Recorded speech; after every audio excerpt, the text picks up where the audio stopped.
শেখ হাসিনা, যিনি শুধু একজন রাজনীতিবিদ, লুটেরা কিংবা স্বৈরাচারী নন, তিনি একজন মমতাময়ী মা।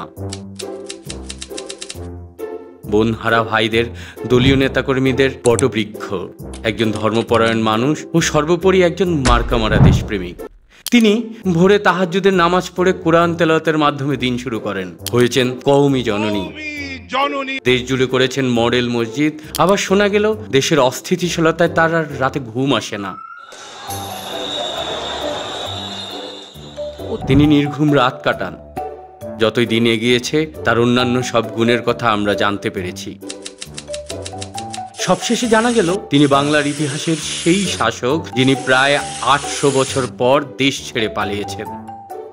শুধু বাংলাদেশ নয়, গোটা এশিয়া জুড়ে হারিকেন দিয়ে খুঁজলেও তার মতো আর কেউ আছেন কিনা সেটা নিয়েও হতে পারে বিতর্ক। নিজের সন্তান, আত্মীয়, দলীয় আমলা, ভাই বেড়াদারদের জন্য কি করেননি তিনি, কি করেননি? গুম, খুন, টাকা পাচার, ঋণ খেলাপি, লক্ষ কোটি টাকার দুর্নীতি, দেশের জন্য করেছেন কত কি। শুধু ১ জুলাইতে তো হত্যা করেছেন ২,০০০ ছাত্র জনতাকে।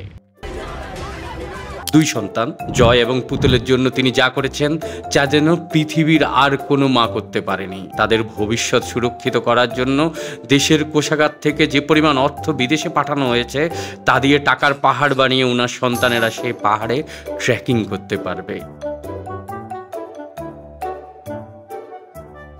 নিজের সন্তানের ভবিষ্যৎ নিয়ে এতটাই চিন্তিত ছিলেন যে লক্ষ লক্ষ কোটি টাকা বিদেশে পাঠিয়ে তাদের জন্য স্বপ্নের জীবন নিশ্চিত করেছেন।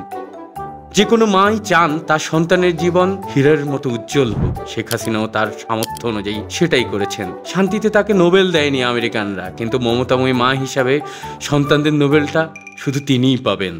শুধু যে নিজের সন্তানদের জীবনের কথা চিন্তা করেই থেমে যাননি হাসিনা, বোনের পরিবারকেও তিনি আরামে জীবন উপহার দিয়ে গেছেন। বোন, কাজিন, ভাগ্নি, ভাগনা, ফুফাতো ভাই, খালাতো ভাই, মামাতো বোন থেকে শুরু করে পরিবারের ছোট থেকে ছোট, বড় থেকে বড়, দূর থেকে দূরান্তের আত্মীয়ের ভবিষ্যৎ নিয়ে তার চিন্তা শেষ ছিল না। তাদের ভবিষ্যতের জন্য বুকে পাথর বেঁধে দেশের কোষাগার খালি করে দিতেও ভাবেননি তিনি।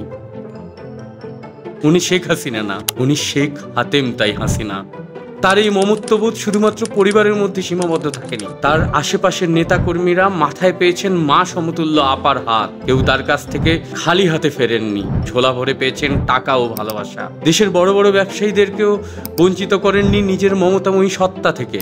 দিয়েছেন যেমন খুশি তেমন ঋণ খেলাপি হওয়ার সুবিধা, জাল টাকা ছাপিয়ে বাড়িয়ে দিয়েছেন মমতাময়ী হাত। এমনকি নিজের পিয়নকে ছোট বলে অবহেলা করেননি তিনি। তার ভবিষ্যৎ সুরক্ষিত করতে তাকে ৪০০ কোটি টাকার মালিক বানিয়ে দিয়েছেন। দেশ থেকে চলে যাওয়ার সময় মাত্র কয়েকটি লাগেজ নিয়ে যাওয়া এই নেত্রী গত ১৫ বছরে যা করেছেন তার সবকিছুই তার পরিবার, তার আশেপাশের মানুষের জন্য, নিজের জন্য কিচ্ছুটি করেননি। তার মতো মমতাময়ী মা কি এই দেশ ভবিষ্যতে আর কখনো পাবে? বলুন, পাবে? পাবে না। বাংলাদেশ আর তাকে পাবে না। তাই তো আমাদের ইয়ার্কির বাৎসরিক ক্যালেন্ডারটি মহামান্য শেখ হাসিনার কাছে পৌঁছে দেওয়া সম্ভব হচ্ছে না। কিন্তু আপনারা চাইলেই ইয়ার্কি ক্যালেন্ডারটি অর্ডার করতে পারেন, কারণ আপনারা তো দেশেই আছেন।